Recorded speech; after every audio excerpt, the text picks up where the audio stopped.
welcome to All Steelers Talk, your home for everything Pittsburgh Steelers, presented by allsteelers.com. What is up, Steelers Nation? Thank you so much for jumping on to All Steelers Talk. Make sure to subscribe to us on YouTube, youtube.com/allsteelerstalk. I'm going to be jumping on here just like I do every time. I'm going to jump on for about 30 minutes, answer as many questions as I possibly can, talk to you guys about what's happening within the Pittsburgh Steelers organization and the locker room, try to give you guys as much insight as I could possibly come up with. And obviously, the big story this week continues to be the health of TJ Watt and Najee Harris. Before we jump into that, make sure that you're tossing all your questions in the chat. Like this video, subscribe to us on YouTube, youtube.com/allsteelerstalk, and you can find our daily podcast or our weekly podcast, anywhere you get your audio podcasts. All right, let's talk about two things. First, the Pittsburgh Steelers have reportedly signed a new outside linebacker, David. I'm not going to get this name right, but Anenih. It's Anenih. Anenih. I don't know. We're gonna call him. We're just gonna go with Anenih for now. All I know about him so far is that he's from the Tennessee Titans. He's an undrafted rookie out of Houston. I've talked to Titans people early this morning to see what the vibe is about him, and it's good news. So he was a preseason standout. He had 3 sacks, 2 forced fumbles. He was the only person on the Tennessee Titans 90-man roster who had more than 1 sack in the preseason. I don't know why he didn't make the active roster. That seems to happen. I mean, when you're a guy that's fighting from the ground up, look at Tuzar Skipper, look at Jayla Anenih. It's really hard to stand out at outside linebacker and say, hey, I'm going to go from nothing to something in my rookie year as an undrafted guy. That's understandable. It looked as if with Harold Landry's injury, he was going to get called up to the active roster. Instead, the Titans signed Derek Tushka off of waivers from the Pittsburgh Steelers. We all know Tennessee loves their Pittsburgh Steelers outside linebackers. For example, Tushka, Skipper, Jayla Anenih, Bud Dupree, just to name a couple. Instead, they kept him on the practice squad. The Pittsburgh Steelers have signed him from the practice squad. So apparently the way that works, not apparently, but the way that works is Tennessee would have voided his contract, terminated his contract a couple of days ago. That indicates that he's going somewhere else. That somewhere else is Pittsburgh. So he's here, the 53-man roster. He's an undrafted guy, so you can't have super high expectations. But him in this scheme, the way everything's looking with TJ Watt, it appears that he might have some flash. He's a guy that you don't really have to worry about too much if TJ Watt comes back and you want to toss him back on the practice squad and you have a guy that you're like, oh, okay, maybe there's some upside here for the future. Maybe this is a guy that can build within the organization. And for right now, we as the Pittsburgh Steelers just need him to be on the 53-man roster. So I don't think it's a bad move. I thought that last guy, Ryan Anderson, it was a impressive name, but a guy who didn't pan out in Washington as a second-round pick. I mean, he hasn't played in the NFL in a year and a half. There's not really a lot there. To the point where yesterday I went up to him in the locker room, asked him, I said, are you excited to be here? Do you have any expectations for this? Blah, blah, blah. And he was very straightforward with me. I'm taking it every couple of hours at a time. I haven't been in the NFL in over a year, so I don't know what's going to happen. And I just have to look at this as one step at a time to readjust myself and become one part of the Pittsburgh Steelers. I thought at the time Ryan Anderson was the guy that was going to get called up. He was the guy that was going to be here and probably replace TJ Watt as that 4th outside linebacker after they put him on IR. Instead, it's David Anenih. We'll figure that one out. I'm sure that I'll get a name today when I head to the facility. I think it's a good move. I think it's less risk. So you look at Ryan Anderson. My biggest concern there was the fact that he didn't play in the NFL last season. He dealt with a suspension for a PED. 2 days after he was done with the suspension, he was released.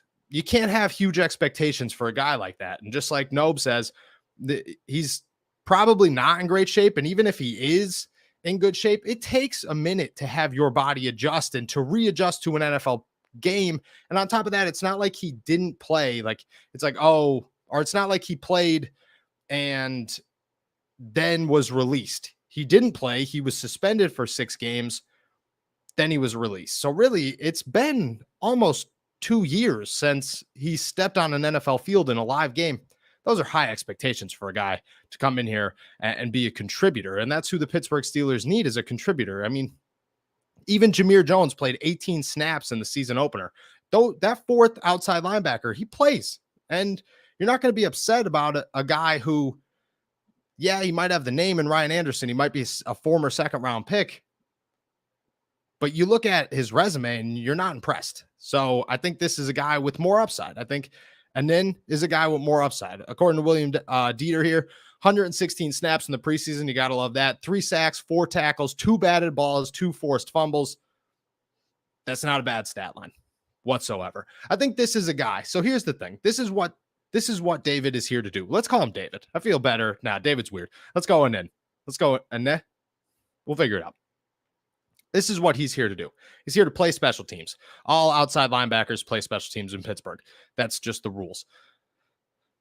If you're athletic enough to get to the quarterback, if you're 6'2", 245, that's not overly big. You should be able to work punt and kick coverage. You're going to play about 20 snaps a game, maybe, on defense. You are the bottom of the barrel, need to have some upside, outside linebacker, to just save the day if needed. That's what Jameer Jones did. That's what he's been here to do. I think we have a name here. Sticky Fingers 999. And Niha. That's still tough. That's still tough. And Niha. I don't know. Figure it out.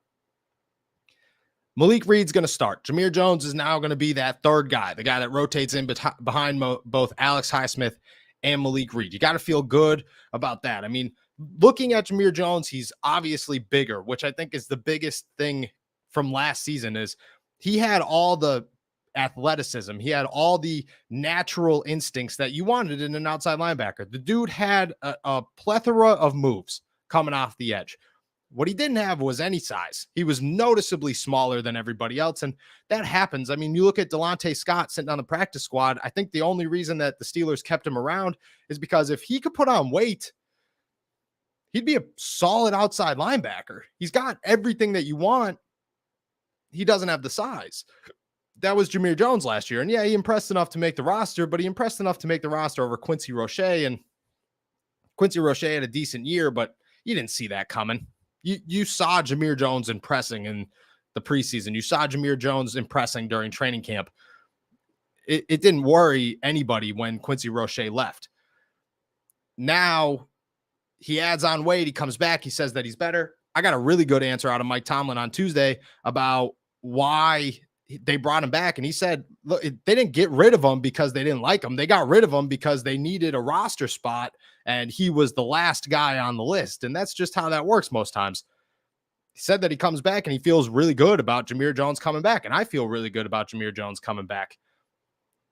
He could be the third guy. I definitely trust Malik Reed. I 100% trust Malik Reed. I think he was probably the best backup outside linebacker the Pittsburgh Steelers have had in a long time, outside of Melvin Ingram. But I mean, Melvin Ingram is a starter. Shouldn't have been a backup. He fits that role perfectly. He could step in. And I think that was the biggest thing talking to him after the game when TJ went down, is I had a one-on-one with him, and we were just talking about, hey, what comes next for you? Like, how big is this? And he's like, dude, I've been here before. Like I've been in this situation and I've handled it fine, and I'm going to handle it fine. And I believed him. He seemed very confident. And I think that's huge. On top of that, you're not going to expect 3 sacks each week from Alex Highsmith, but you could expect him to disrupt a game. You could expect that third year to be huge. This is the first time that he's here. And year 1 to year 2, you were looking at a third round pick that needed to develop. Okay. Yeah. Understandable. His first year as a starter. Year 2 to year 3, he's got a whole year starting, 2 off seasons with TJ Watt, At this point, you're looking at Alex Highsmith going, yeah, this all matches. This all meets expectation.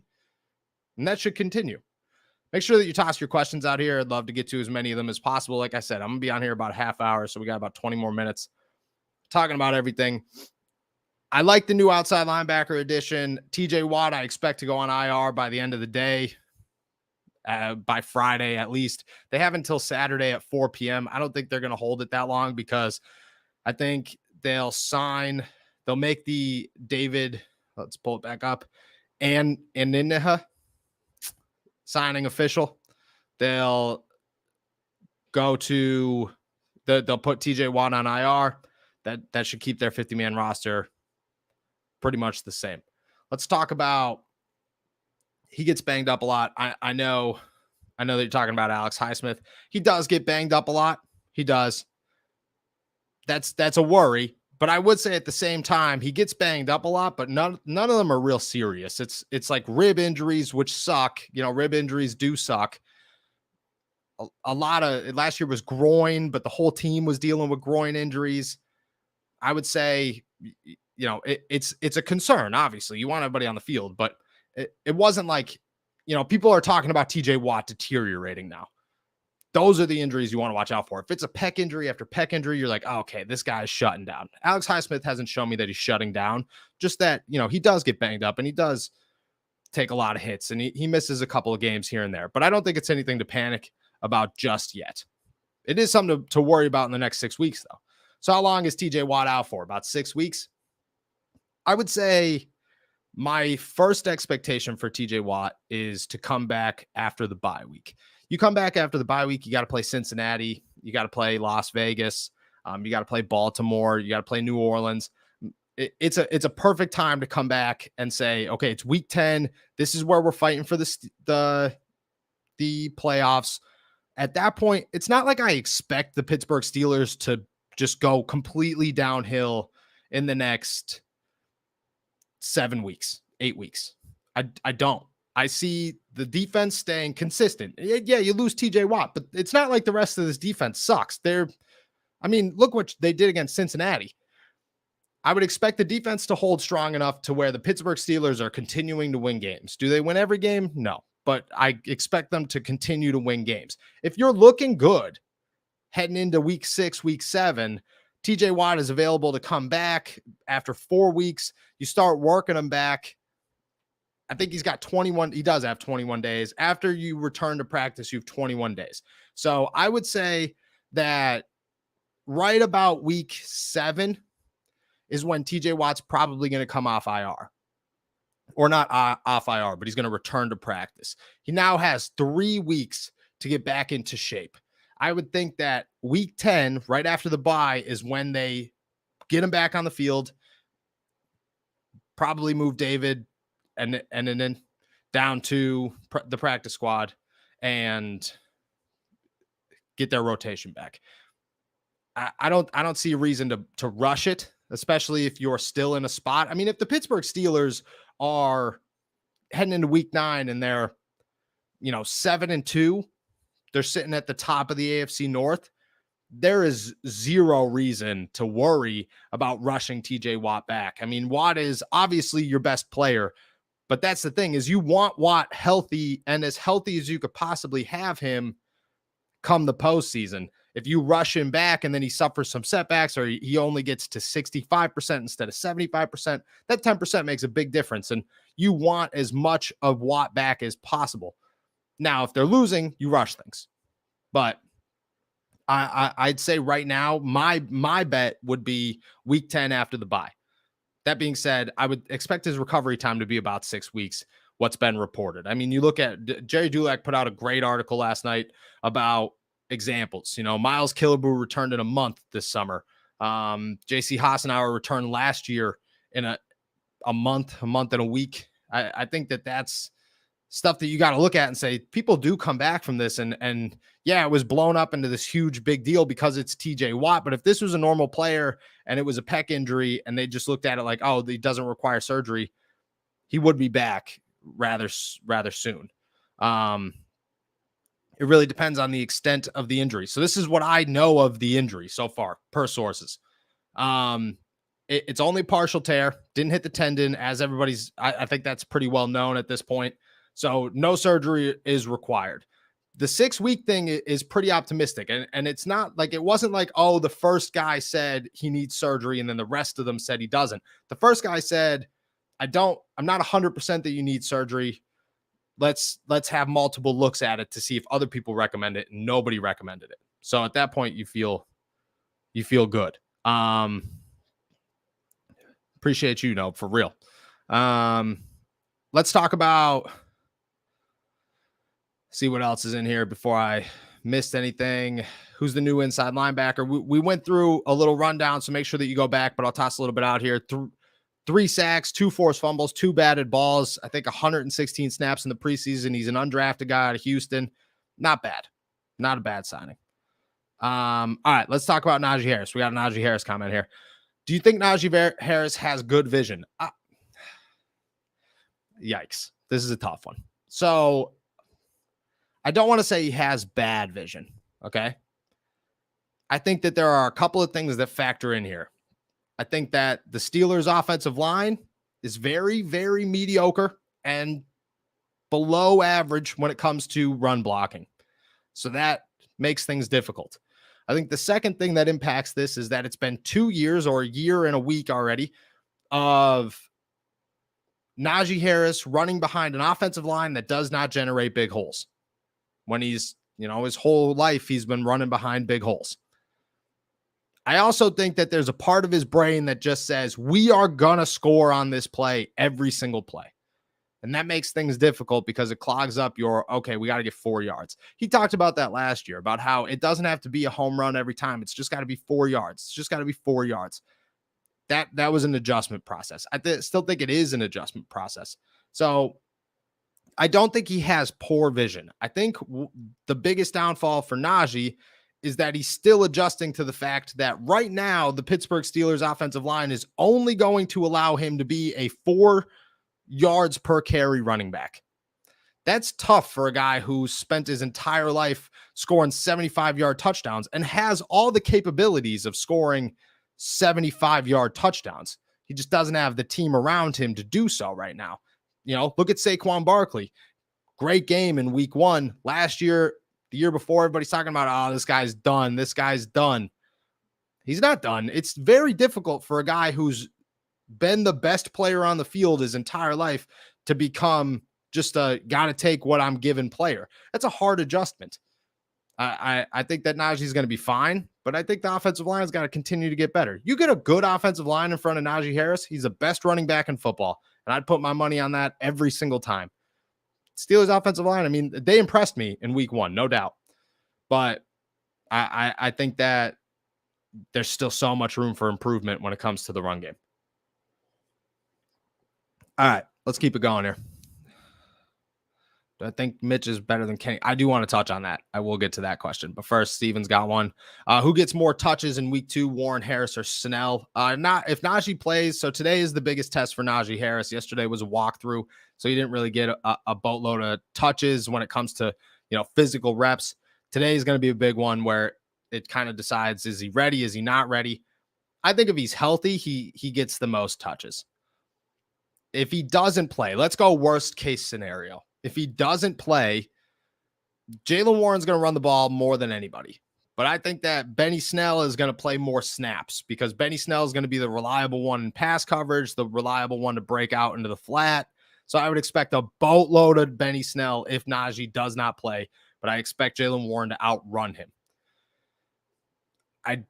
But I don't expect either of them to get more touches than Najee if Najee plays. That's it's tough because that's why you keep Benny Snell. I know nobody likes to talk positively about Benny Snell, but that's why you keep him. You keep him because if this is the situation in week 2 where Najee can't play, he's a reliable vet. He's not going to fumble the football. He knows where to be in pass protection. He's probably the best pass blocker when it comes to a running back on the roster. I know that you're not going to take Najee out for those plays, but Benny's a quality pass blocker. He's got good hands. If Benny was somewhere else, he'd be a utilized running back. In Pittsburgh, it's tough because you have 2 guys in front of him that are essentially the same guy and are better at running the football. So that's That's how I look at that. Jayla Warren has had some great pass protection, 100%, but he's brand new to pass blocking, and that's coming straight to hit from him. He has made it very clear that this is the first time I've ever really like shown how good I could pass block. So I get that he's impressing right now, but you gotta look at longevity and the history and the resume, and it's definitely Benny Snell. It's definitely Benny Snell. Do I think that Kenny is better? Mitch is better than Kenny at this point. I mean, yes and no. That's so hard to talk about because if the question is, do I think that Kenny should start? No. I think this remains Mitch's job. You go back and rewatch the tape, and I know that that's tough. Not everybody has the all 22. Not everybody goes back and watches games again. Go back and watch that game one more time, even if it's just the offense. You will see that Mitch is 2 or 3 throws away from nobody questioning him at all. Now, I get it that he didn't have those 2 or 3 throws, so it's major questions. You look at him, if that George Pickens throw, which is ridiculous, like you should have thrown that you should have at least given him a chance. Like that was slow processing. That's where Mitch's biggest downfall is this man takes forever to process anything. That's an issue. That's a huge issue. His timing's always off, but the rest of it looks good, like in something that he can build off of. Do I think his ceiling's higher? No. I don't. I think Kenny's going to blow him away next season and Mitch will end up somewhere else. But right now, Mitch is doing enough. He's got enough chemistry. That chemistry will build. And like, I don't know, in a couple of weeks, this is a good question. Why not put Kenny back there? Who cares if the O-line is bad? Let the kid play. It's not about being afraid. It's right now, Mitch is your best opportunity to win a Super Bowl. And I know that sounds crazy, but it's true. There are no examples of a rookie quarterback winning a Super Bowl. The defense is built to win a Super Bowl. The offensive line played better than expected. And if they could somehow find a running game, this team is built to make a run much farther than anybody anticipated heading into the year. Kenny's not going to get you there, and that stinks to say, but he's a rookie, and rookie quarterbacks don't get you there. Don't get you there. Now, that being said, because I get it. This is the unpopular opinion. I'm 100% aware of this. That being said, if it comes week 8, week 9, and Mitch and that offense is still only scoring 7, 14 points a game, the Pittsburgh Steelers are squeaking out wins every single week based off of the defense, there's going to be nothing holding Mike Tomlin back from putting Kenny Pickett in there. Nothing. But right now, there's no need for that. The alarms are only sounding because the offense couldn't get anything going. The offense had 0 running game, which is the most important part of an offense, and you were in a hostile environment. I mean, it's tough to say that Mitch had a good game. It's also tough to say he had a bad game. I don't think he had a bad game. I think that if you wait it out, see what happens. Stop putting so much pressure on the quarterback competition and just watch it. If Mitch shows that he's not going to win you games in tight situations, you pull him. But he showed in overtime that he's going to win you games in tight situations because that's what he did. He went and won a game.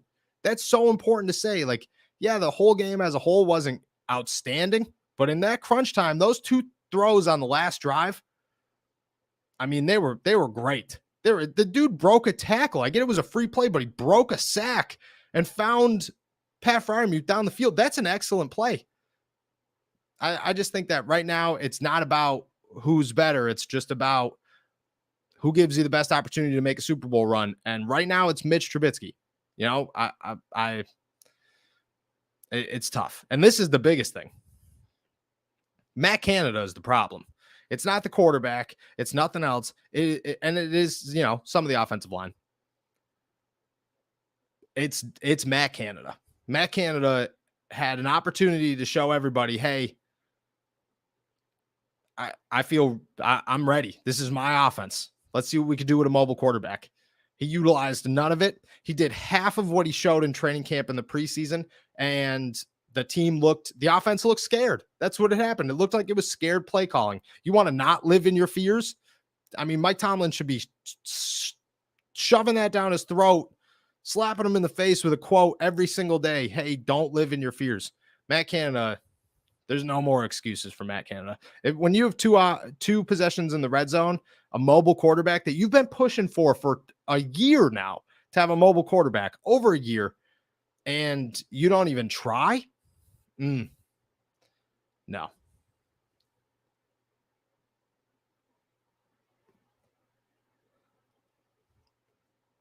Broke down the film and was wondering where those 3 plays from questioning him. Okay, so the 3 big plays that stood out, obviously the George Pickens deep ball. He finds George Pickens on the sideline where he overthrew him. That's a first down. You keep the drive moving. You don't even know what's going on there.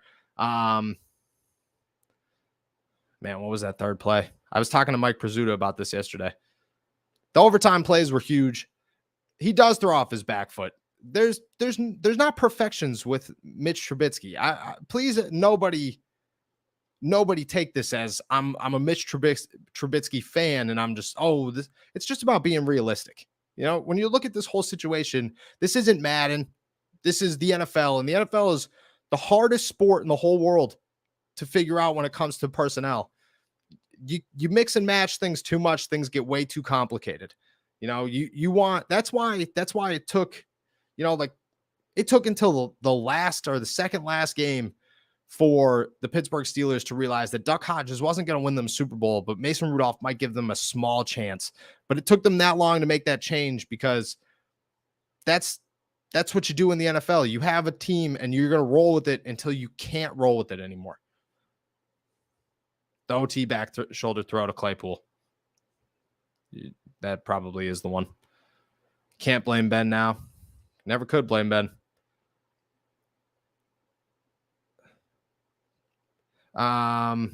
Looking for some questions. I don't think that you'd lose the locker room if you removed Mitch Trubisky as the starter. That being said, I think Kenny Pickett's got a rapport with everybody and he feels good. That being said, you want your quarterback to feel confident, and removing a quarterback after a win in week 2 when he just won you a game in overtime, I mean, that's going to scream to Kenny Pickett, hey, your job's not safe whatsoever. It goes both ways. Do you think Mitch Trubisky lasts until next season? I mean, yes, I think he stays on the roster until next season. I think next season he gets traded somewhere to a team that needs somebody to compete for a quarterback. That's about it. Talk about Najee. We broke down Najee a little bit earlier. It's tough right now. I don't know what you're looking for, but today is going to be the big test when it comes to his health. He's got to get hit a couple of times. Right now, he sounds good. He doesn't want to talk about the injury. He hasn't been in a walking boot in 3 days. That's a positive. I mean, you look at it right now and you got to feel good that he's going to play on Sunday. I expect the offensive line to still not be any good in run blocking. So I don't expect him to have a big game, but the Patriots look terrible. So you never know. You never know. I would expect Jayla Warren to see a decent amount of touches this week. Not like a ton, but I could see him run the ball 10 times.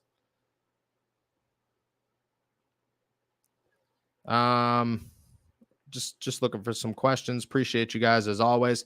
Matt Canada sucks. Yeah, 100%.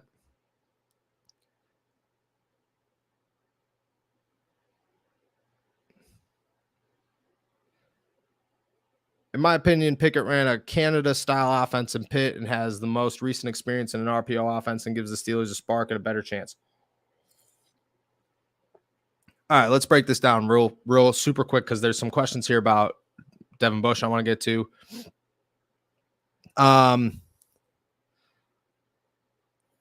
He ran a somewhat Matt Canada-style offense in college. You're 100% right there. He does have more experience in the RPO. 100% there. The spark, we don't know what the spark is. Like, what's the spark right now? It's a preseason game. That's all you've got is 2 preseason games that the Pittsburgh Steelers hammered into him. They wanted him to be really good in the red zone, and they wanted him to be really good in 2-minute drives. They put him in those situations in the preseason game to see how well it worked. And I think it worked. I think it worked well. And that's what they were looking for him to do. But to do a whole game, I mean, it's hard to say that he's got a huge spark. And again, I think Kenny Pickett's biggest asset is that he's a winner, and he's going to win a lot of games in the NFL. But for right now, you can't push things just because of what the fan base wants. And I'm with you. You know what I mean? If it was up to me, Kenny Pickett would be the starting quarterback.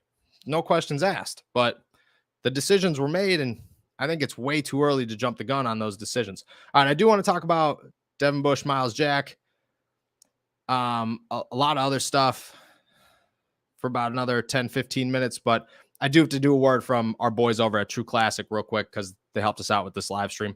Football is back, baby, and our new sponsor, True Classic, wants you to look and feel your best even after a couple of brewskis are going full force on your fantasy football draft. Make sure it's football season, but it's also butt to couch season. Luckily, True Classic has the absolute best fitting clothes a man can buy. Snug in the arms and chest with a little extra space in the torso, their t-shirts are designed to keep you cozy and highlight your best assets no matter what you're up to. So, if your special someone is upset that you're watching football all day, the least you can do is look good doing it. True Classic has already helped over 2 million men find the perfect fit at an affordable price. Our listeners today get access to the best deal they offer. For a limited time only, get 25% off with our code ALLSteelers at TrueClassic.com. Almost all men's t-shirts are designed to look good on skinny models with six-packs, but most of us aren't packing anything but a few beers. Fellas, you are wearing the wrong clothes. True Classics taper off towards the bottom, but they fit tighter around the chest and the shoulders. It's time to highlight your best attributes with a t-shirt you can always confidently throw on. Not only are you finally getting a t-shirt designed for the male body, but for the first thing you'll notice is how soft it is. The colors are prime too, and you could even match your team of choice.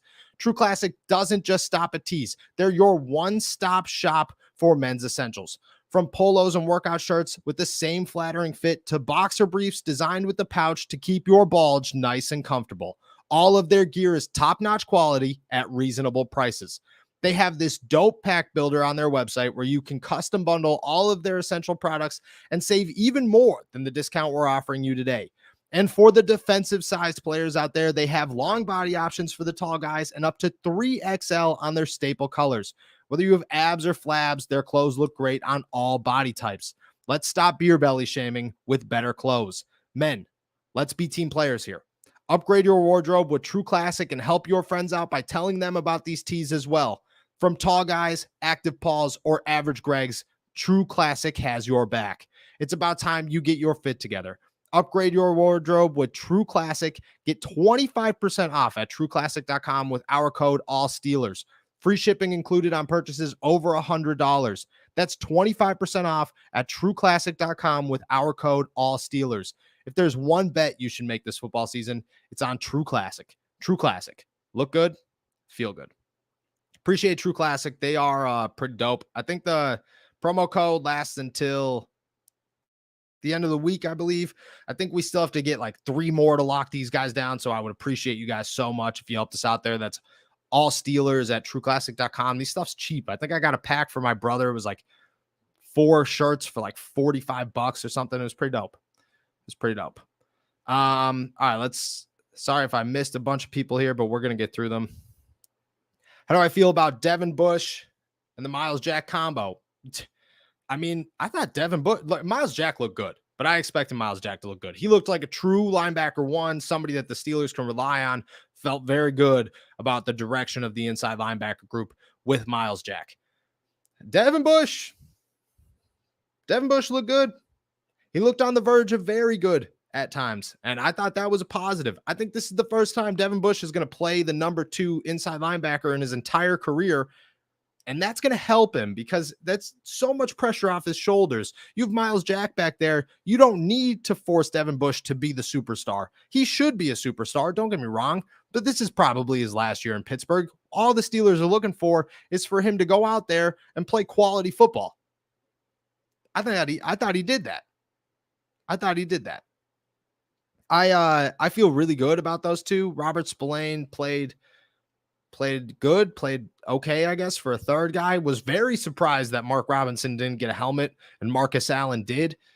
I guess that goes to special teams, but I don't know. At some point, you got to let Mark Robinson ride and see if he can provide any spark for you in the middle. Because if somebody goes down, like Robert Spillane went down, and your only other option is Marcus Allen, that just seems like not the best move to me. Just doesn't seem like the most reliable inside linebacker choice to have. How will the Steelers beat the Pats run pass mix? Excuse me. Would say it's going to be a very pass heavy day, but they're going to try to run the football. It kind of depends on Najee Harris. So if Najee Harris is healthy and him and Jalen are getting going, you're going to try to run the football more than you're going to try to pass.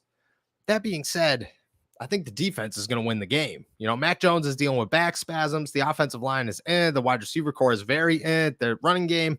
We know what the running game is, but if the Steelers could stop their running game, which I think is the most important thing here, is Tyson Alualu and Larry Ogunjobi and Cam Hayward playing really well in the middle. I think that's how you beat the Patriots.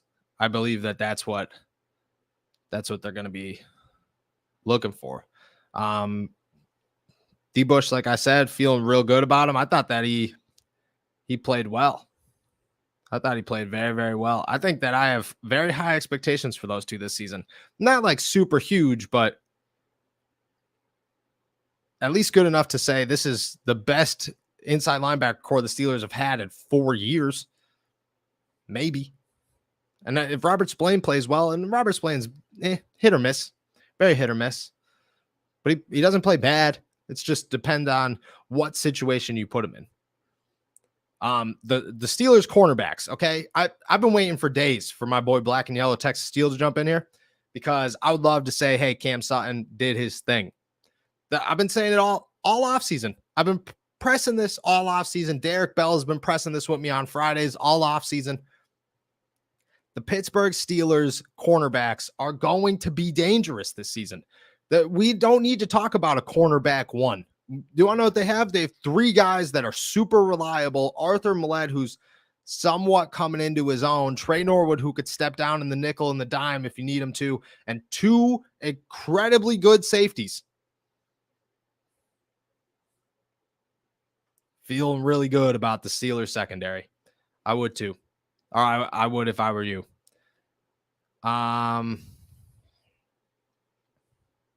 Does Jayla Warren fit the offense better than Najee? This is a quick no. Quick no. I think Jayla Warren runs downhill. They're almost the same guy. They're essentially the same guy. Najee's just bigger. I don't know who's faster, but they're essentially the same guy. I mean, I don't think there's really no diagnosis there. Najee Harris he's a Pro Bowler. You know, it's hard to. He ran for 1,200 yards behind the worst offensive line in football last year. It's the offensive line's fault. It's not Najee Harris's fault. Bush did look like his confidence was back. Thought that was really good. I was waiting for that. You know, it's tough to say, or it's tough to judge from preseason. And I know that he struggled at times, but he looked, even in moments where like he was going to take on a blocker, like he did it well enough where he didn't just get shoved out of the way. He made sure that blocker, that lineman or that fullback or that tight end, whoever, had to block him in that path. That way that the running back had to make an adjustment. I thought he played very, very well. Definitely have to watch out for both Hunter Henry and Jonnu Smith. I think this is going to be a very big Terrell Edmonds day, a really big Arthur Millette day. I would love to see those two. This is going to be the first opportunity I think the Steelers are going to see how well Devin Bush and Myles Jack can play pass coverage, because both of those guys are going to get a lot of work with some inside guys. The Patriots love to work their tight ends. They love to work their slot guys. I think this is going to be the first time all season long that you get to see what the inside linebackers are truly made of when it comes to their coverage. This one shocked me. Okay. Leal getting a helmet over Loudermilk. I expected Leal to get a helmet. I just didn't understand who was going to not get a helmet, who was going to be inactive. Loudermilk shocked me, especially because he's your best run defender. I think maybe that could switch this week, but Leal looks good. Leal looks like a third round guy who maybe shouldn't have fell to the third round, but it was a deeper draft. I mean, if you play well, and that's the thing, Loudermilk progressed. He did progress. And I think that Loudermilk deserves a helmet, but it's just a tough situation right now. If we're being honest, I think the closest thing that you're going to get to somebody not getting a helmet is Chris Wormley, maybe. And you don't not have Chris Wormley have a helmet because he could start if you need him to start. Loudermilk's got to beat out Wormley to get a helmet. That's so tough to do. But I don't think Leal is inactive at all this season because I thought he played well. I thought he looked good against Cincinnati. You know, he didn't do anything crazy, but I thought he looked consistent, and you didn't notice that he was in there in a negative fashion whenever he was on the defensive line. So I would say, yes, Leal's going to get a helmet over Loudermilk. I think at some point you got to look at Chris Wormley and say, is he doing enough? Does Loudermilk deserve a helmet over Chris Wormley? Is there a way to know exactly what Brian Flores has added to the defense? No, I don't think so. I think at this point it's a three-headed monster between Mike Tomlin, Terrell Austin, and Brian Flores controlling that defense. And I thought that they played well. It's hard to notice what a coach is going to do because this defense has so much talent on it and so many guys like TJ Watt and Minkah Fitzpatrick and Terrell Edmonds and Cam Sutton and Akella Witherspoon and Levi Wallace, who are just veterans, Cam Hayward, Miles Jack, who could just, they just play veteran ball. And when you play veteran ball, I mean, you know where to be, you know how to play, you know how to react to things. It's like there's schemes huge, obviously, but when you have that many veteran guys, they can make things happen that you don't even notice. I didn't think Terrell Edmonds looked like the weakest link on defense at all. I mean, he made that play where him and Minkah just smoked, I forget who it was, T. Higgins on the sideline. I didn't think Terrell Edmonds played bad at all. I think Terrell Edmonds, this is the first year. I thought last year Terrell Edmonds came into his own, but I think this year he really does look like he's part of this. And everybody on the secondary is clicking. So, I mean, Edmonds should be a guy that isn't super involved all the time when it comes to making plays. Minkah is going to make a bunch of plays because he's going to make splash plays. But if you're Terrell Edmonds and you're finishing a game with 6 tackles and nobody got by you, I think that's the perfect ingredients for a successful safety duo.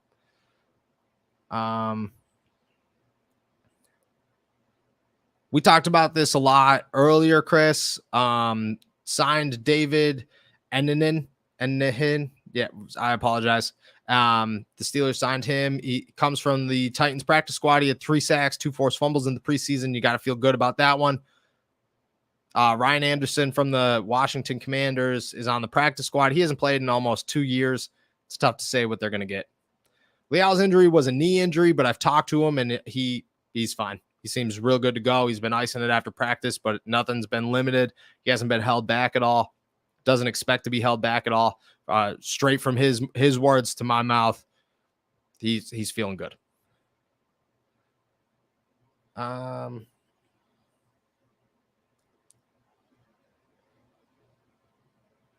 So many quarterback draws wide open. I think that's the biggest thing is you got to see Mitch Trubisky run the football in week 2. You have to see it. The Pittsburgh Steelers are wasting his legs. Like, he's not here to be your quarterback for the next dozen years. He's here to be your quarterback right now. Everybody's talking about his athleticism. Mike Tomlin's been slamming, hammering the door, hammering the nail for an athletic quarterback for 2 years now. Run the football with your quarterback, especially in the end zone, in the red zone. Just terrible.